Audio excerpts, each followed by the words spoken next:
Buenos días, estoy Dr. John Bennett de Miami para neurocirugía.tv. Es para el Congreso de Microanatomía y Microcirugía en Neurocirugía. Hoy tenemos el placer de tener a Franklin Miranda Solís, MD, un neurocirujano, para hablar de neurotécnicas y plastinación en el adiestramiento neuroquirúrgico. Wow, difícil para decir. Ok, bienvenidos primero a los miembros del panel. Déjame introducir a ellos primero, después de Franklin. Buenos días, Julio. Buenos días, John. Pues, bueno, yo soy el doctor Julio César Pérez Cruz, soy profesor de anatomía y de neuroanatomía de la Escuela Superior de Medicina y de la Facultad de Medicina de la UNAM en el Departamento de Cirugía, y trabajamos en el área de anatomía microquirúrgica del sistema nervioso. Saludos, Franklin. Sí, Julio es un gran parte de este congreso. Y Alejandro. Alejandro, ¿puede introducir? Okay. Hola, buenas tardes. Mi nombre es Alejandro, soy estudiante de medicina en la Universidad del Valle en la ciudad de Cali, Colombia. Estoy aquí escuchando la presentación de los estudiantes. Okay, bienvenidos, Alejandro. Osvaldo. Gracias. Hola, buenas tardes. Yo soy Osvaldo Jiménez, estudiante de medicina en Ciudad de México, en la Escuela Superior de Medicina del Instituto Politécnico Nacional. Mucho mejor, Osvaldo, mucho mejor. Ok, Walter. Buenas tardes, doctor Franklin Miranda, y saludos para el Cusco desde Lima, Perú. Soy estudiante de la Facultad de Medicina de la Universidad Privada Telesur. Saludos a todos también, mis compañeros y doctores. Ok, gracias por venir, Walter. Ok, Franklin, es tu show. Hola, buenas tardes, John. Hola, Julio, ¿cómo están? Bueno, yo soy profesor de morfología de acá, de la Universidad Nacional San Antonio Abad del Cusco, donde tenemos un laboratorio de anatomía, un laboratorio de técnicas anatómicas y un laboratorio de plastinación. Asimismo, también soy profesor de morfología de la Universidad Andina del Cusco, del Departamento de Biomédicas. En realidad no soy neurocirujano, soy profesor de morfología y soy médico asistente del Departamento de Anestesia del Hospital Antonio Lorena de acá de la ciudad del Cusco. Y bueno, pues viendo la anterior ponencia en el cual muestran ciertos hallazgos de venas, bueno, tenía una inquietud básicamente con respecto a eso, y es que la neurotecnia es una de las ramas de las técnicas anatómicas que permite de alguna manera visualizar estructuras haciendo replesiones o quizás conservándolas en el tiempo para poder hacer estudios anatómicos y así contribuir justamente en la formación dentro del área quirúrgica. Como bien lo dijo el profesor Julio, realmente el conocimiento anatómico es muy importante para la práctica quirúrgica, y creemos que la aplicación de las técnicas anatómicas, la neurotecnia y la plastinación, que son métodos que nos van a permitir conservar en el tiempo, pues, las muestras halladas en los laboratorios de anatomía, de tal manera que éstas puedan servir a todos los profesionales en el posgrado, dentro de la formación en el campo quirúrgico, ¿no? Entonces, vamos a hacer una pequeña presentación con respecto a neurotecnia y lo que es la plastinación, para poder ver de qué manera podemos contribuir justamente en esto de la formación en el área quirúrgica, ¿no? Si me das ya pase para poder empezar, John, o...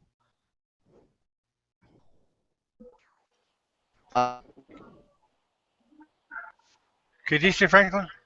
Si puedo empezar, John, ¿verdad? Sí, sí, por favor. Ok, muy bien, gracias. Bueno, pues acá les presento a Machu Picchu. Es una de las maravillas del mundo que queda en mi ciudad. Realmente es una ciudad muy, muy maravillosa para aquellas personas que tengan la oportunidad de visitar la ciudad del Cusco, pues no duden en poder ir a Machu Picchu, porque es realmente un sitio donde uno se puede cargar de energía. Dentro de lo que viene a ser la neurotécnica o la neurotecnia, vamos a coger cuatro temas específicos, ¿no? Uno que es la represión, la coloración encefálica, la técnica de disección de fibras, que es el Klinger, y bueno, finalmente la plastinación, de tal manera que vamos a asociar todo lo anteriormente mencionado y poder conservar nuestras muestras anatómicas, y estas podrían servir para el entrenamiento inclusive hasta endoscópico, ya que la intención del laboratorio es tener muestras encefálicas plastinadas con ciertos aspectos para poder hacer endoscopías ventriculares, ¿no? Si nosotros vemos o hablamos un poco lo que es la represión, básicamente consiste en coger un espécimen cadavérico, ¿no? Lo más fresco posible. Nosotros acá tenemos la experiencia en hacer represiones con cadáveres hasta de 15 a 20 días de post-mortem, de tal manera que en este caso hemos conseguido repletar todo el sistema vascular del encefálico, así como la parte de la región del cuello y de la cara. Para ello, nosotros hacemos la disección a nivel de la raíz del cuello o la base del cuello, ubicando la arteria, las carótidas primitivas, cateterizando tanto el sistema arterial como el sistema venoso, y previamente a esto hacer un lavado con bastante solución salina y con un peróxido de hidrógeno a una concentración muy baja de 0.1% para poder romper esos microcoágulos que podría presentarse a nivel de los pequeños vasos, de tal manera que no obstruya nuestro proceso de represión. ¿Y con qué intención hacemos esa represión? Para que una vez que el espécimen esté fijado, se puedan hacer las disecciones y el reconocimiento de las estructuras vasculares y de las probables variaciones anatómicas que podríamos hallar. Nosotros nos encontramos acá en la ciudad del Cusco, más o menos a 3.300 metros sobre el nivel del mar, y por esas condiciones propias de nuestra región, hemos visto las variaciones anatómicas de vascularización, que es bastante, muy variable y no está pues muy pegada a la literatura anatómica. Y sabemos muy bien que a mayor altura hay condiciones de disminución de la presión parcial de oxígeno, y estas condiciones es una teoría, podría hacer que haya neovascularizaciones. Por lo tanto, una manera de hacer el estudio de estas neovascularizaciones es pues repletando el sistema vascular y describiéndolos.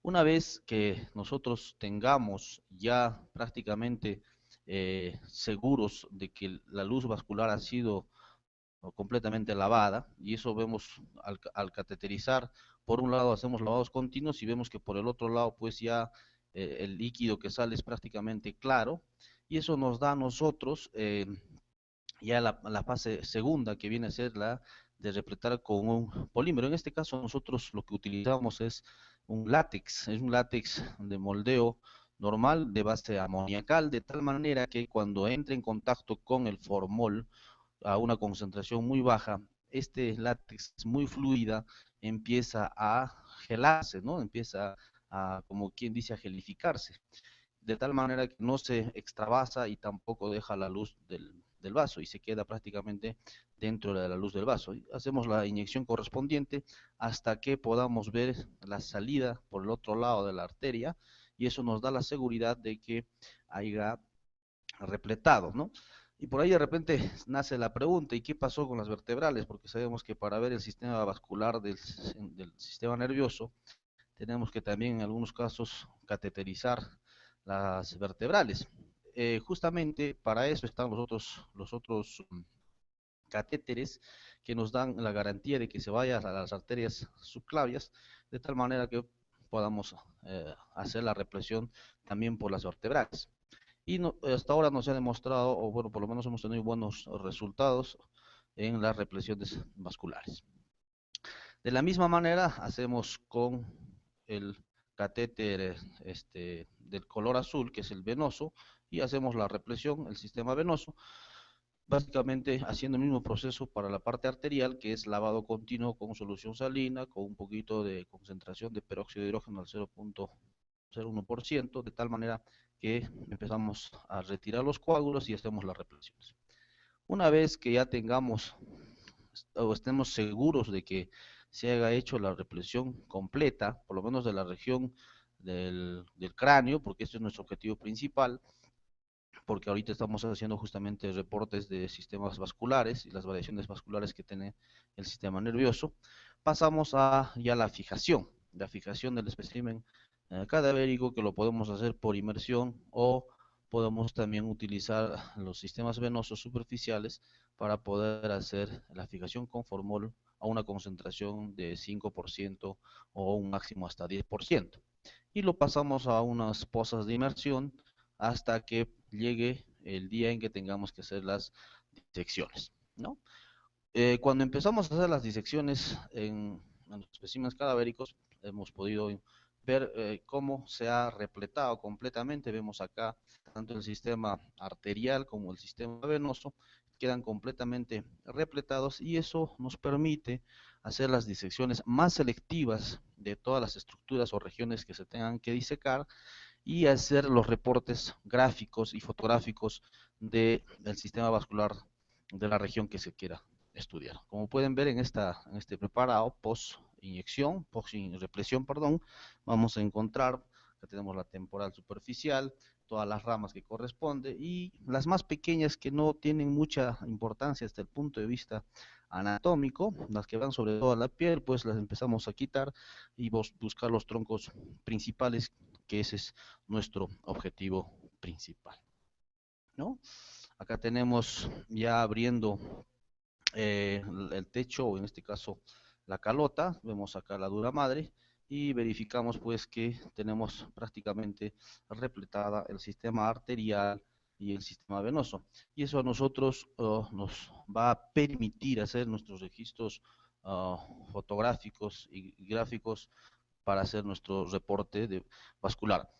Acá nosotros en la ciudad de Cusco no tenemos un hospital donde se haga la residencia en neurocirugía, pero sabemos que en las ciudades como Lima se podría utilizar estas cabezas repletadas como lo hacen en otros sitios de entrenamiento, de tal manera que se complementaría con el desarrollo de las habilidades y destrezas quirúrgicas en el neurocirujano, básicamente con respecto a abordajes quirúrgicos, ¿no? Acá tenemos ya un encéfalo completamente repletado a la parte arterial, y empezamos a hacer los registros gráficos y fotográficos, y relacionalmente con las literaturas ya descritas, reportarlos. En este momento no tenemos una buena cantidad de encéfalos porque recién este año hemos empezado a hacer las represiones a nivel encefálico por los hallazgos encontrados en los corazones. Nosotros anteriormente hemos trabajado en corazones de pobladores de altura y hemos visto que la vasculatura a nivel coronario es bastante diferente a lo descrito en la literatura, y ahora empezamos a hacer estos trabajos a nivel encefálico, ¿no? Si ustedes pueden ver acá, existen ciertas variaciones anatómicas que nos permiten diferenciar o nos permiten encontrar dentro de nuestras descripciones. Este céfalo, por ejemplo, hemos encontrado algo de 4 o 5 variaciones anatómicas desde el punto de vista vascular, y esperamos tener una mayor cantidad de muestras para poder hacer un reporte de la circulación encefálica, ¿no?, en pobladores altoandinos, que eso es básicamente nuestro trabajo en nuestro laboratorio. También hemos hecho reflexiones de eh, cuerpos ínteros, sobre todo fetales, ¿no?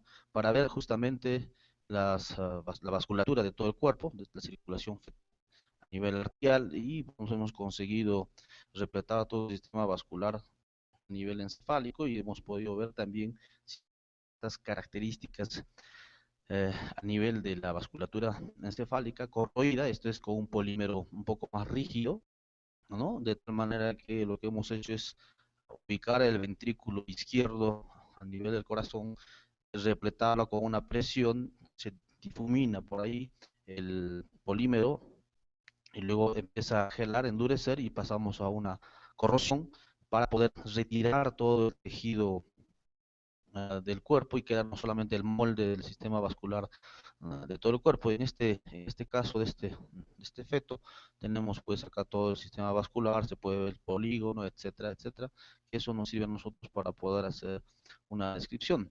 De repente, lo que el profesor anterior comentaba con respecto a sus hallazgos en sus cirugías, de repente empezar a replicar de la misma manera en esos pobladores y ver, no vaya a ser que sea una presentación propia de esa población. Yo no sé su población estudiada, qué nivel de mar habrá sido, porque es probable que la vasculatura, por el mismo estado de la disminución de la presión parcial de oxígeno, puede haber más formaciones de vasos a nivel arterial y bueno, pues a nivel venoso también. Eso es con respecto a las reflexiones que se hacen para poder ayudar en la identificación de las estructuras vasculares y también a nivel del entrenamiento en los cirujanos, sobre todo a nivel de abordajes. Tenemos las valoraciones encefálicas. Si bien es cierto, la enseñanza de la neuroanatomía en sus inicios empezó con solamente hacer cortes y la diferenciación entre sustancia blanca y sustancia gris y los núcleos. Muchas veces en los laboratorios de anatomía no tenemos encéfalos continuamente, ¿no? Para la enseñanza de la clase, de las materias, sobre todo para el capítulo de neuroanatomía.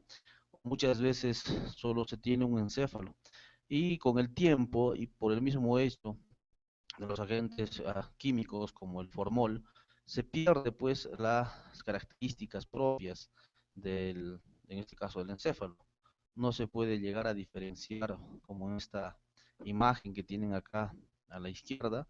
Es muy difícil, ¿no? En algunas partes identificar la sustancia gris de la sustancia blanca y ni qué decir a nivel de los núcleos basales. Entonces, para ello, dentro de las técnicas anatómicas, existe pues la coloración encefálica, que es un proceso químico el cual se le somete a los cortes encefálicos, ¿no?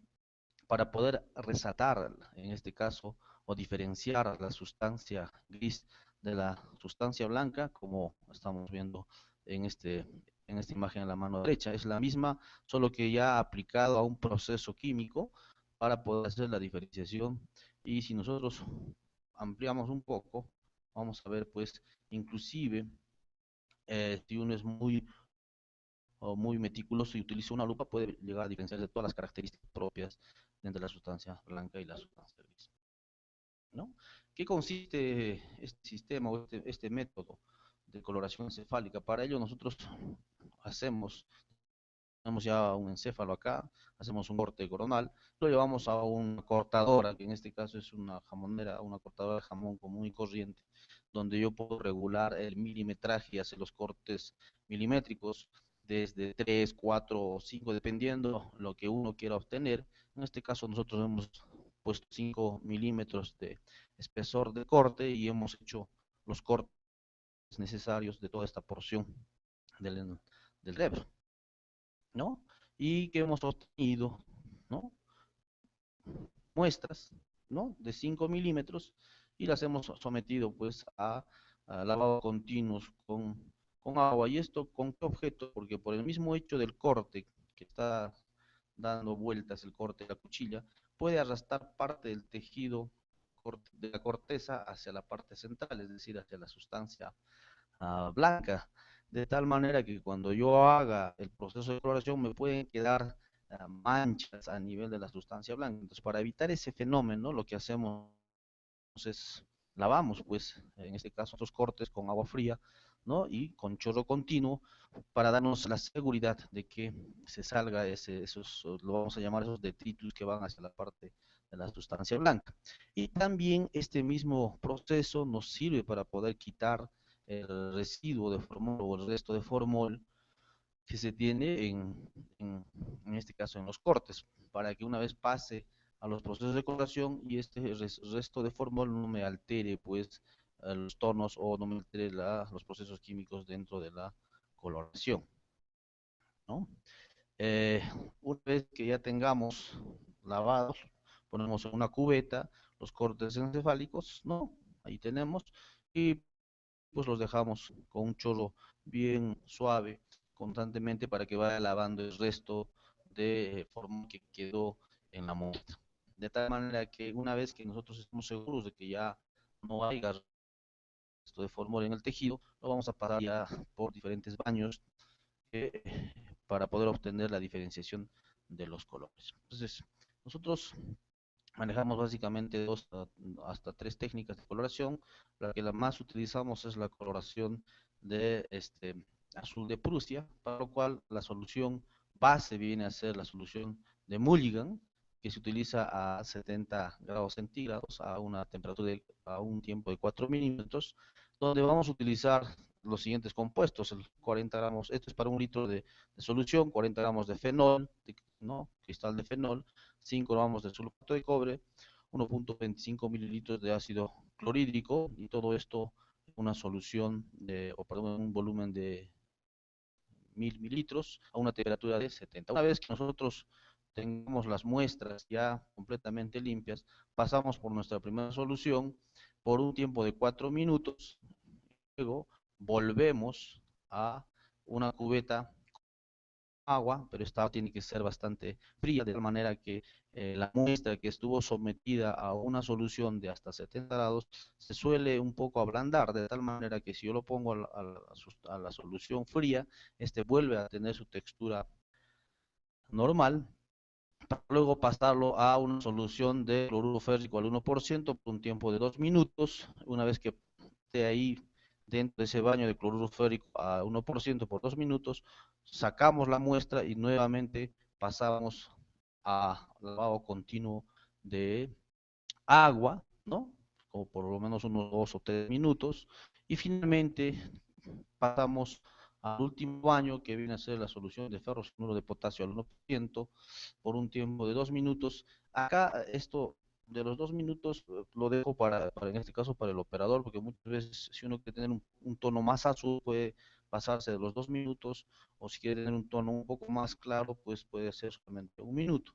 Una vez que salga de la solución de ferrocianuro de potasio, pasamos a la solución de formol al 2%, de tal forma que las muestras nos van a quedar pues bien marcadas y bien diferenciadas. Esta es la coloración de Roberts, en el cual hacemos lo siguiente: después de pasar de la solución de Mulligan, directamente pasamos a la solución de ferrocianuro de potasio y ya no por la solución de cloruro férrico, y obteniendo el otro tono que es más achocolatado, ¿ven? Y se puede diferenciar en la corteza, ¿no? La sustancia gris de la sustancia blanca. Y acá hemos hecho lo mismo, pero sometiendo la mitad de un corte, solución de Mulligan, luego agua fría, una parte al ferrocianuro de potasio y el otro lo hemos pasado directamente al cloruro férrico.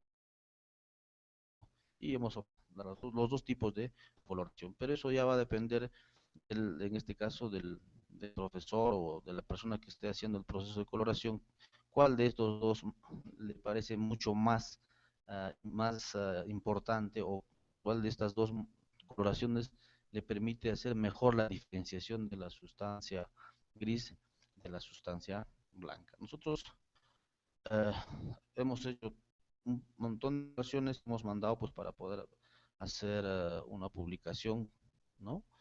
Básicamente dentro de lo que es docencia y anatomía, y un método que nos permita a nosotros diferenciar la corteza de la sustancia blanca, y ayuda en la enseñanza de la anatomía en este caso en las escuelas profesionales de medicina, ¿no?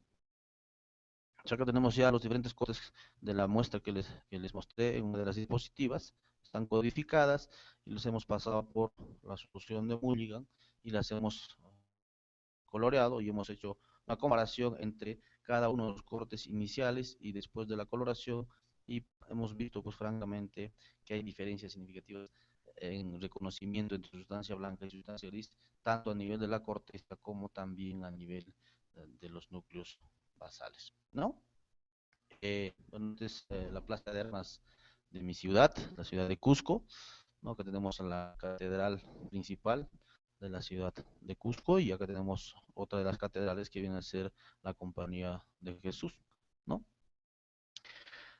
Luego tenemos eh, el método de Klingler. Bueno, es un método que ya desde antaño estaba escrito, sino que nunca se ha practicado, tampoco se ha desarrollado mucho a nivel en las universidades, en las cátedras de anatomía, sino ya recién creo que estos 2 o 3 últimos años se está propiciando, al menos en las cátedras de anatomía de las universidades, de poder desarrollarlas, ¿no?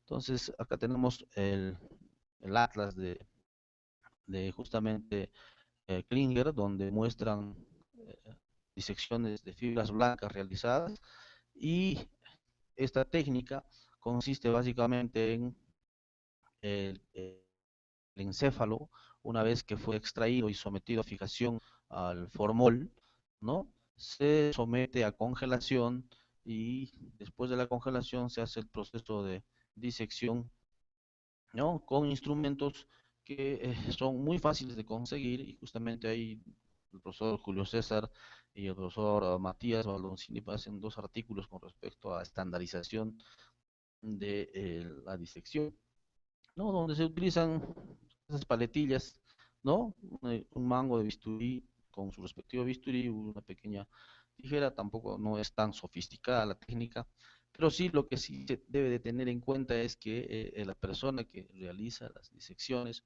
tiene que tener un conocimiento amplio anatómico, ¿no? Y aparte de eso, que dice, la misma técnica menciona que debe tener manos entrenadas para poder hacer las disecciones correspondientes, ¿no? Entonces nosotros en el laboratorio pues hemos hecho disecciones eh, con esta técnica, y esta técnica ayuda bastante al conocimiento anatómico de la configuración interna, quizás mucho mejor que la técnica de coloración, que es prácticamente a nivel de cortes, podríamos decir que es un conocimiento bidimensional, mientras que la técnica de Klinger permite un reconocimiento un poco más amplio, quizás un reconocimiento ya más tridimensional, tanto para la aplicación quirúrgica, así como para la enseñanza misma de la neuroanatomía hoy en día. Entonces acá tenemos, por ejemplo, disecciones realizadas en el laboratorio, en un curso que hicimos con el profesor Julio César, y posterior a ello ya el desarrollo de las disecciones en nuestro laboratorio. Acá tenemos el cerebelo y acá hemos podido hacer las disecciones correspondientes con una lupa, ¿no? Como ayuda en la disección, que viene a ser el núcleo dentado. Y estas muestras no quedan ahí, sino que se conservan en el tiempo. ¿Para qué? Para que el alumno pueda coger ya estas muestras y poder hacer sus propias disecciones tomando como modelos estas muestras. Para esto nosotros en la universidad o en nuestro laboratorio tenemos el laboratorio de plastinación. Entonces, ¿qué hacemos? Las conservamos por método de plastinación. Todas las anteriores técnicas mencionadas se pueden llegar a conservar en el tiempo sin llegar a dañarlas, y eso se hace con una técnica moderna que es la plastinación, que más adelante vamos a describir. Por ejemplo, acá tenemos una disección realizada en nuestro laboratorio con su respectiva ampliación, una disección de fibras blancas, ¿no? ¿Y qué hemos hecho con esta muestra? Esta muestra, después de hacer un proceso de disección, le hemos pasado a conservarla, y esta ya la tenemos prácticamente ahí, de uso cotidiano en el laboratorio y por método de plastinación, ¿correcto? Acá tenemos otra disección, ¿no? De Klinger, ¿no? Esto es hecho en el laboratorio, donde hemos conservado pues la parte de la circuncisión central y la post central, ¿no? Y las otras las hemos sacado la sustancia gris y hemos dejado básicamente la arquitectura. ¿Qué es la plastinación? O sea, ¿cuál es ¿por qué lo puse al final la plastinación? Porque la plastinación es una técnica que me va a permitir conservar todo lo anteriormente desarrollado. Es decir, si yo tengo una muestra anatómica, o una cabeza o un encéfalo repletado con todo su sistema vascular, yo podría plastinarla de tal manera que me va a servir para que el alumno o el neurocirujano que esté en formación pueda hacer un reconocimiento anatómico de esa o de la región que quiere estudiar. O si yo tengo un encéfalo hecho el corte correspondiente, aplicándole el método de la coloración encefálica, lo quiero conservar en el tiempo, pues también esto lo puedo llegar a plastinar y tener ahí ¿no? Y para eso no necesito ya tener cubetas ni tampoco equipos especiales para conservar, simplemente están ahí como muestras que uno las puede coger sin que éstas puedan emitir algún tipo de gas o el molesto formol que muchas veces en los laboratorios de anatomía se suelen tener. Entonces, la plasticinación es un método de conservación moderna en la cual una vez que tenga uno ya la muestra completamente disecada, y para ello sí es importante la disección, porque no se puede coger una muestra como se tome de alguna región del cuerpo e inmediatamente procesarla, sino que previamente hacer la disección correspondiente dependiendo qué es lo que quiera mostrar el disector. En este caso, dentro de la parte neuroquirúrgica, se tendría que hacer las disecciones aplicadas a las regiones correspondientes o los abordajes correspondientes para que el neurocirujano pueda hacer sus reconocimientos en cuerpo o cabezas plastinadas y después pasar a la cirugía. Esto conllevaría más o menos como una especie de simulación, ¿no? Lo que ahora en algunos sitios se está hablando, lo que es la biosimulación, donde se tienen segmentos corporales o partes del cuerpo humano conservados y sirvan de simulador y entrenamiento para los cirujanos. Igualmente estas muestras sirven para poder hacer biosimuladores, ¿no? Acá tenemos, por ejemplo, una muestra completamente ya diseccionada, donde tenemos el quinto nervio craneal, ¿no? Con todo su recorrido de las ramas, esto ya está completamente plastinada, y pues en este caso el neurocirujano hace su reconocimiento y luego pasar a a, a la cirugía, ¿no? ¿Cuáles son los pasos o procesos de la plastinación o en qué consiste la plastinación como tal? Eh, Básicamente, lo que se hace en esta técnica es extraer todos los fluidos de los tejidos y los lípidos, ¿no? O sea, sacar el agua y los lípidos de un tejido. Para ello, se utilizan diferentes baños a diferentes concentraciones de solución deshidratante, que puede ser la acetona, que es el líquido estándar para plastinación, o alcoholes que nos permitan hacer las deshidrataciones. Y dentro de nuestro laboratorio, para nosotros, el alcohol isopropílico, que es un insumo no controlado, que uno lo puede conseguir fácilmente, nos sirve como insumo deshidratante en plastinación. En cambio, en otros laboratorios pueden utilizar la acetona. En mi país es muy difícil conseguir la acetona. ¿Por qué? Porque es un insumo bastante controlado. Entonces, una alternativa para ello viene a ser el alcohol isopropílico. Y este alcohol isopropílico nos ha ido muy bien. Todas las muestras que tenemos y las que les he mostrado anteriormente son muestras que han sido deshidratadas con alcohol isopropílico. Entonces, tenemos acá, antes de pasar a un proceso de plastinación, el tejido debe de ser fijado, ¿no? Para esto utilizamos el formol, la concentración es eh, bastante bajas, porque recordemos que el formol a concentraciones altas, cuando ya tenemos una exposición por encima de los 3, 4 partes por millón de formol, ya esta va a producir ciertas irritaciones a nivel de la mucosa nasal, y si uno está constantemente expuesto a, al formol puede tener problemas hasta neoplásicos. Entonces hay que saber manejar el formol, y para ello casi la mayor cantidad de las guías mencionan que la concentración ideal o adecuada es de 2 a 5% o hasta un máximo del 10%. Lo preferible es de 2 al 5%, y lo que hay que hacer es alargar en el tiempo. Si antes con un formol al 10-12% hasta un 20% te fijaba pues en 3-4 días, en este caso si tienes un formol al 2%, pues déjale un mes o 2 meses, igual vas a conseguir el objetivo principal, que es la fijación. Luego tenemos la disección, ¿no? Que es quizás el punto clave para poder obtener unas muestras anatómicas de acuerdo a la necesidad o de acuerdo a lo que uno requiera dentro de su disección. Y luego pasamos a la extracción o deshidratación, ¿no? En la cual pues podemos utilizar, en este caso es un protocolo propio del deshidratante estándar, que es la acetona, pero nosotros utilizamos, como ya mencioné, el alcohol isopropílico. Y lo hacemos a diferentes concentraciones, empezando desde un 80% y poco a poco vamos subiendo hasta conseguir que la cantidad del agua que tenga el tejido más o menos esté entre 1% o 2%.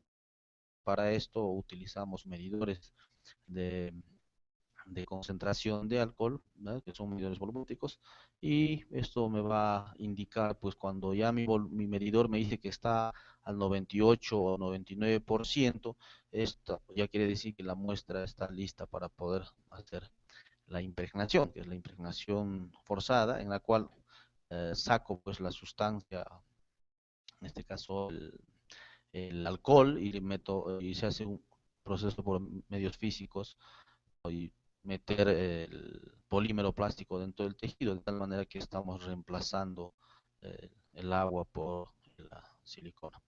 Dentro de la plastinación se tienen dos, dos líneas, por decirlo, podríamos llamar así, dos líneas, una que es con silicona, básicamente, ¿no? Silicona, en este caso silicona estándar S10, o lo otro es utilizar cortes, ¿no? El cortes es más aplicado para cortes encefálicos, el cual me permiten realizar hasta cortes de 3 milímetros o 4 milímetros y hacer proceso de plastinación y tener en secuencia de cortes, y estos cortes sirven para hacer correlación ya sea tomográfica o de resonancia desde el punto de vista de la anatomía normal, ¿no? Entonces acá tenemos nuestras muestras de laboratorio, que todas estas han sido plastinadas con silicona, y estos cortes encefálicos han sido pues con, en este caso, resina. ¿Cuáles son los pasos de la plastinación? ¿No? Una muestra previamente fijada, ¿no? Ahí tenemos fijada, pasa a la disección y sometemos a baños a diferentes concentraciones del líquido deshidratante, que en este caso es acetona, pero para nosotros ya habíamos mencionado que viene a ser el alcohol isopropílico.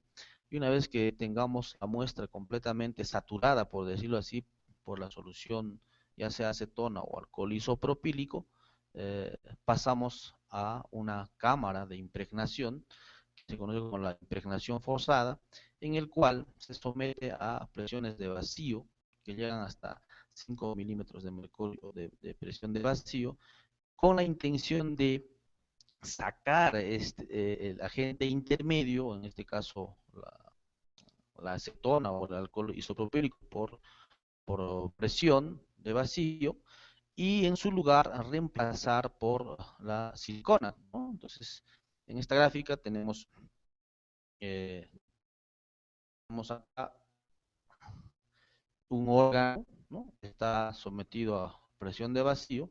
Entonces, esta presión de vacío hace que salga la acetona, porque la acetona va a empezar a volatilizar, ¿no?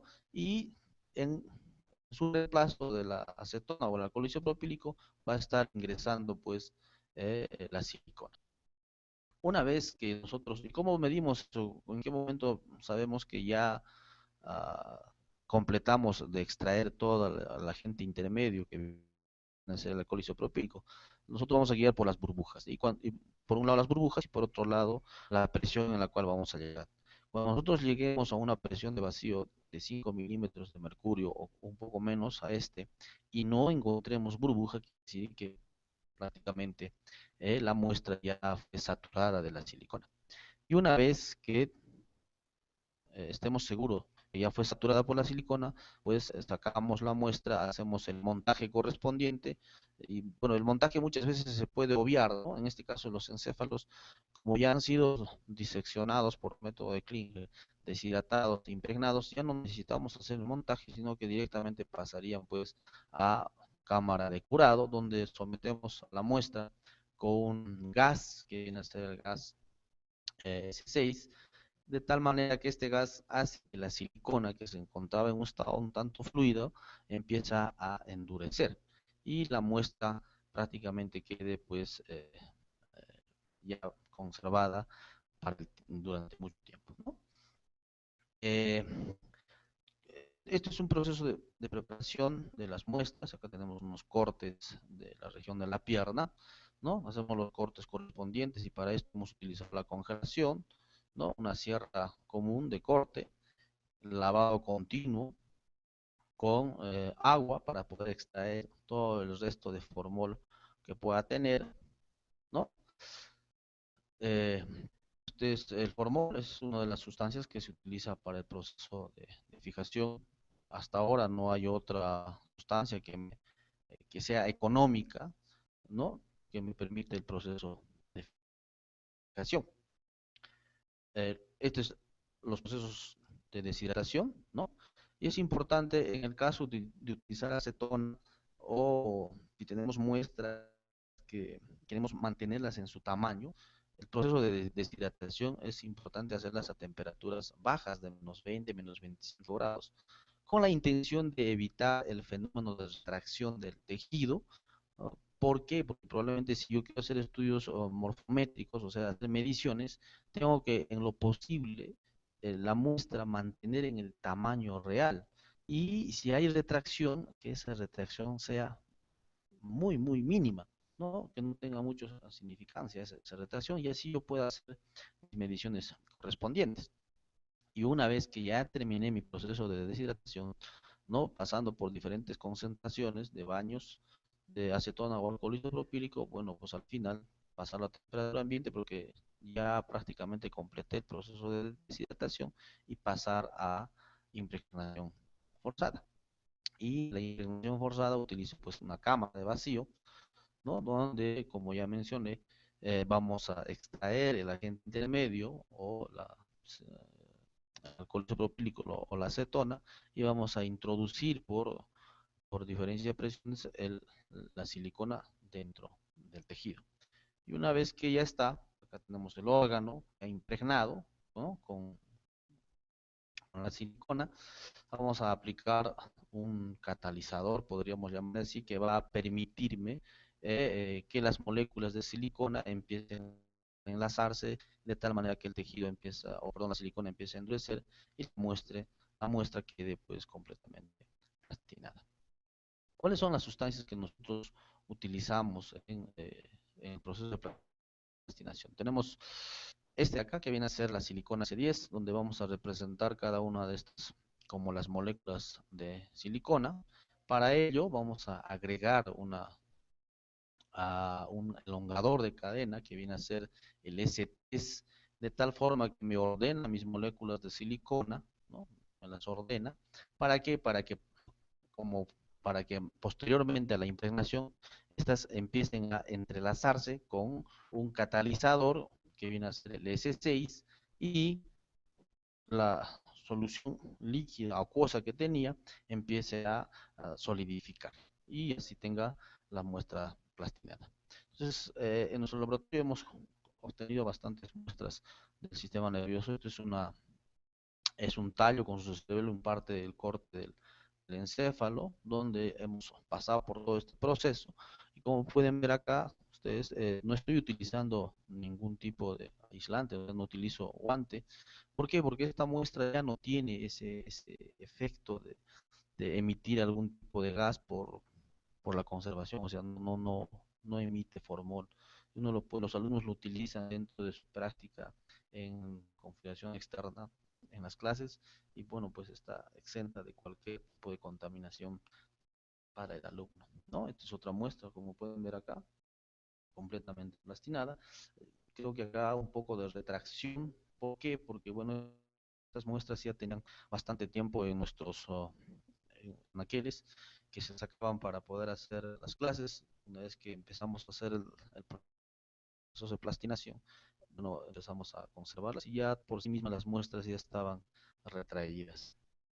Aquí tenemos lo que ya les mostré anteriormente, es una disección por técnica de Klinger, la hemos sometido a diferentes concentraciones de alcohol hasta poder deshidratarla, la hemos pasado a impregnación forzada y terminó en una muestra plastinada. Esta muestra plastinada ya podría servir como un modelo anatómico para que el que tenga que hacer las disecciones correspondientes se pueda guiar dentro de su práctica.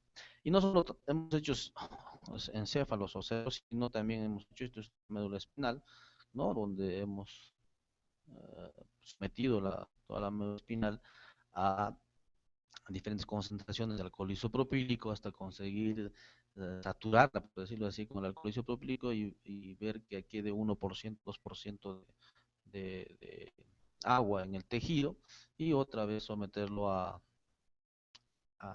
impregnación forzada, hacer el montaje correspondiente y como pueden ver acá, esta técnica nos permite inclusive hasta conservar las membranas más delgadas, como en este caso bien ser aracnoides, ¿no? A nivel de la médula espinal.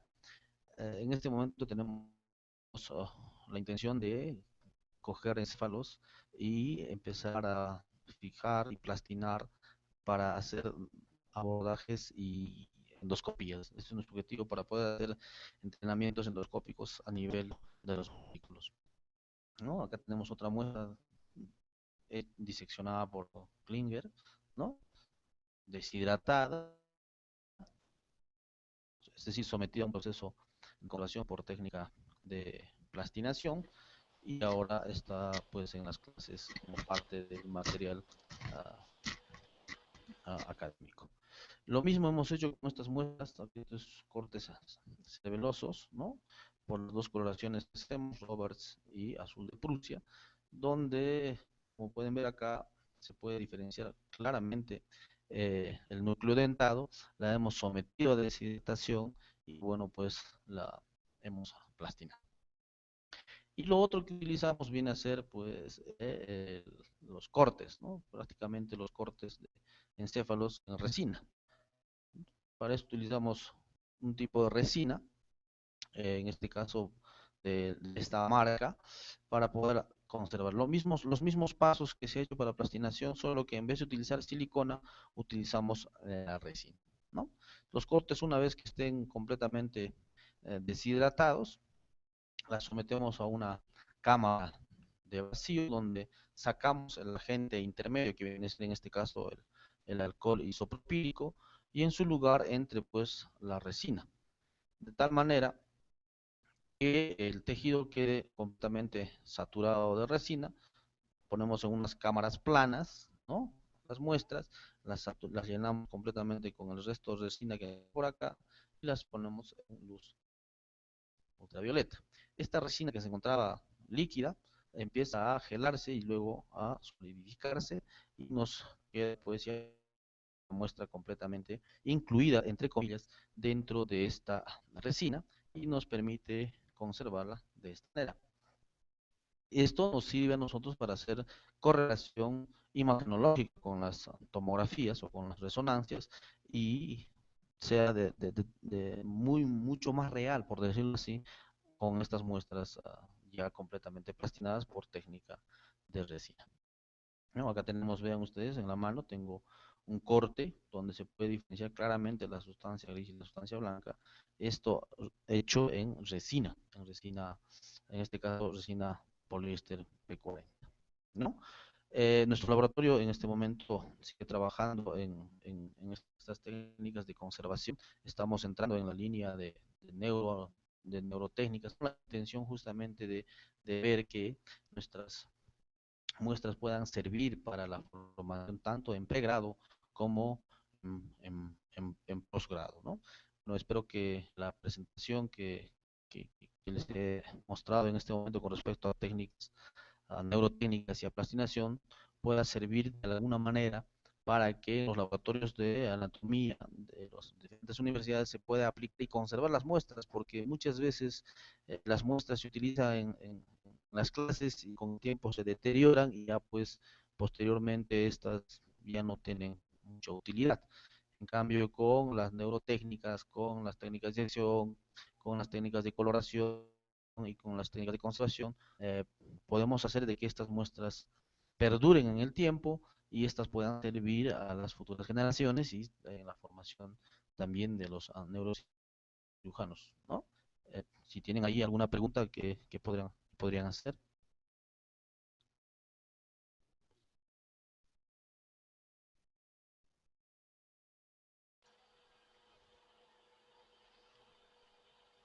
¿Alguna pregunta?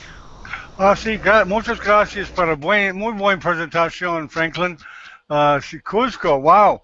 Qué vacación para ir a estudiar neuroanatomía para ver los incas. ¿Qué piensas? Claro, encantado. Claro que sí.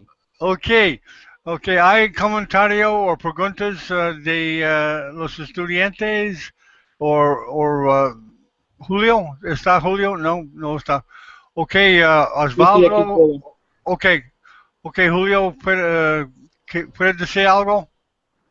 Eh, pues primero, pues antes que nada, felicitar a la Franklin por su excelente ponencia y agradecerle por compartir con nosotros sus conocimientos sobre técnicas anatómicas. Eh, Ahí la pregunta sería, a tu consideración, ¿cuál crees que sea el futuro con respecto a la preparación y conservación de material biológico, más allá de la plastinación? Pienso que los materiales químicos preservados, ¿no? Tomando un objetivo principal, en este caso, queremos lo que les comentaba, ¿no? Si tenemos un encéfalo bien conservado, repletado con todo su sistema vascular, plastinada y podría, endoscopías ventriculares, inclusive hasta le podría meter fluidos por los ventrículos, porque estas muestras plastinadas van a tranquilamente contener el líquido sin necesidad de dañar y así hacer entrenamientos endoscópicos, que eso es lo que está pasando ahora, ¿no? La boga ahora en neurocirugía, pues es hacer endoscopías oculares. Nosotros hemos hecho pequeños ensayos con tubos digestivos, ¿no? Hemos agarrado un esófago, un estómago, las hemos plastinado y hemos hecho endoscopías para ver cuán real eran las estructuras internas con el endoscopio.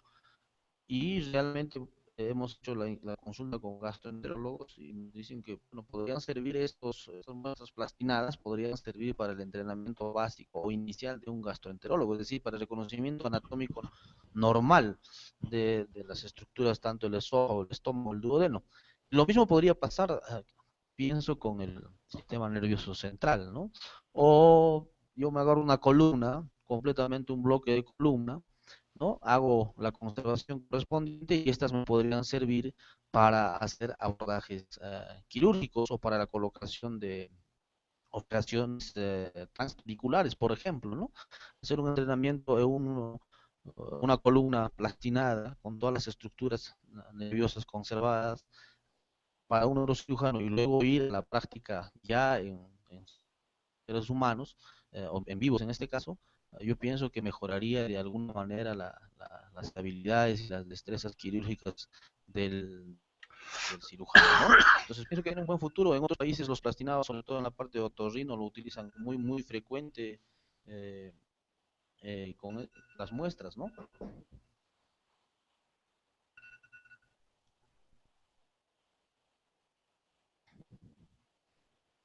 Muchas gracias, Franklin. ¿Ok? Ok, ok, muchas gracias. Ok, ¿hay comentario de Walter o Osvaldo o Alejandro? Pues Doctor sí, Franklin, ¿Tiene preguntas para Franklin? a ver, pues no sí, preguntas. Sí, una pregunta, sí. doctor Franklin, usted ha conocido al doctor Rafael Coelho.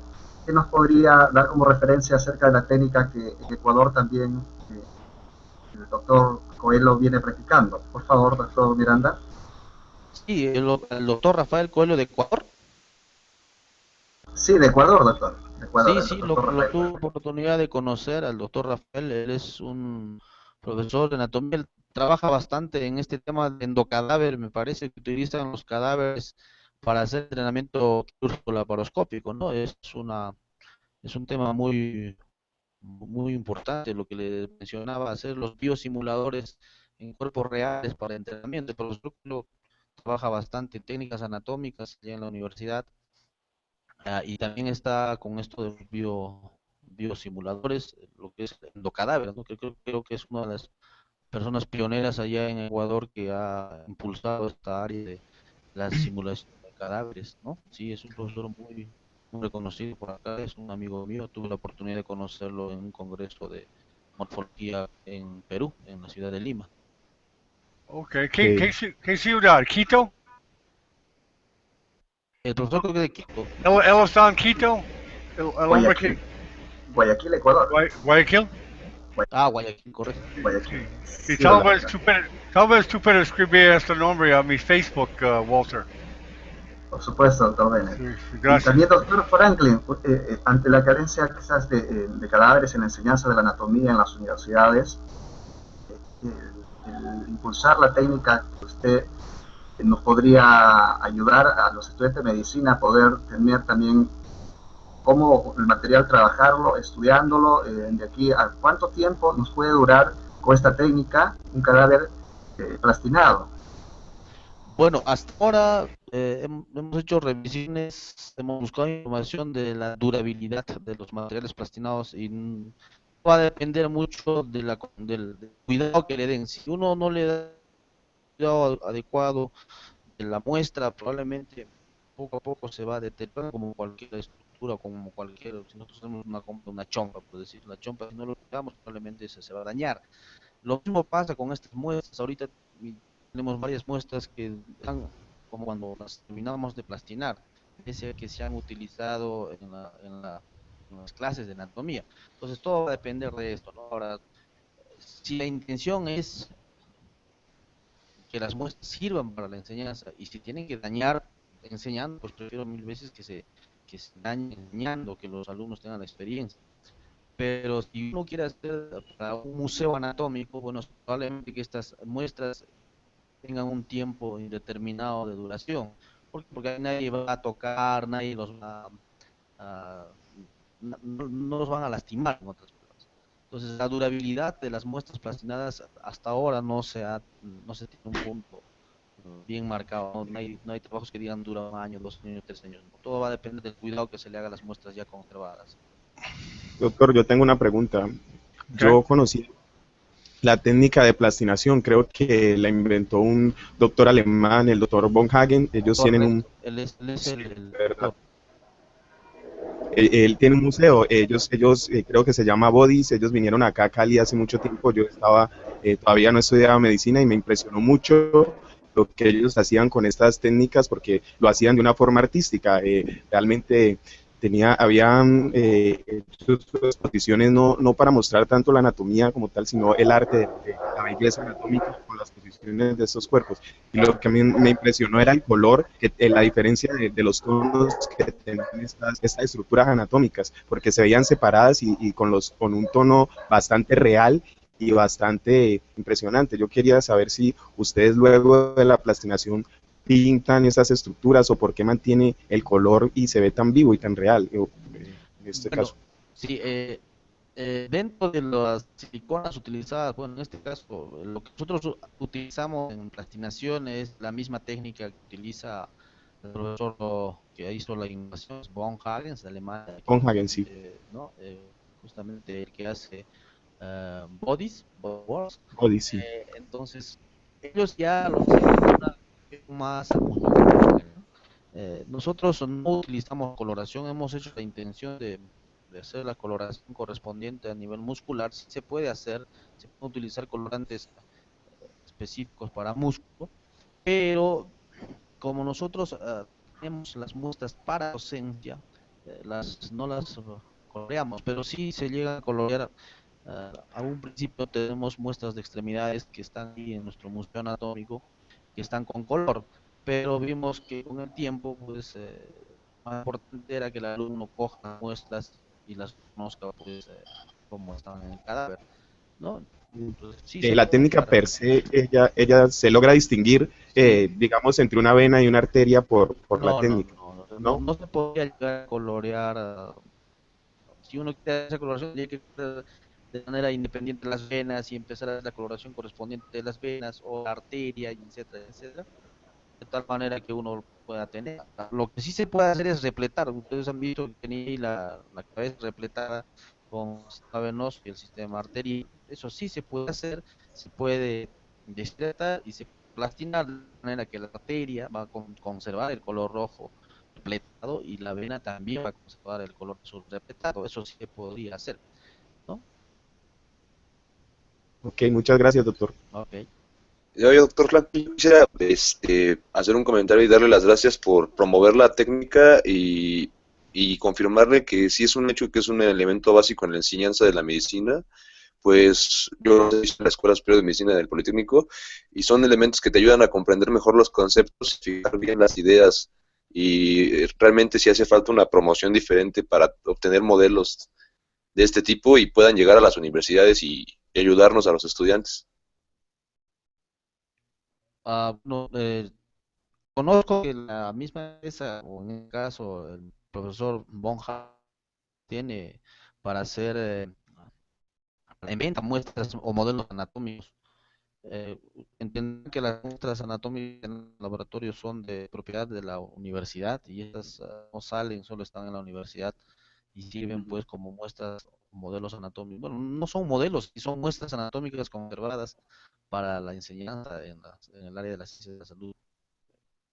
No tengo idea si la universidad los podría facilitar o vender, no sabría decir. No, digo, es que en mi universidad hay modelos plastinados de encéfalos y son elementos pues, muy ilustrativos de lo que tratan de enseñar en clase los profesores y ahora sí que es un trabajo muy interesante el que usted realiza. Ok, gracias.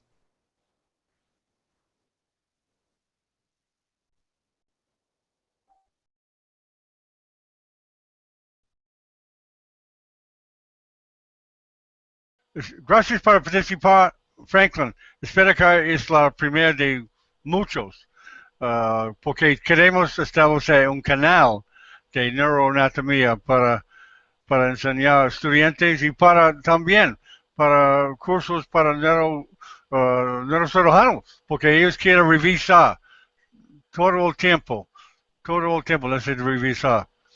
Y, ok, muchas gracias y vamos a empezar la próxima.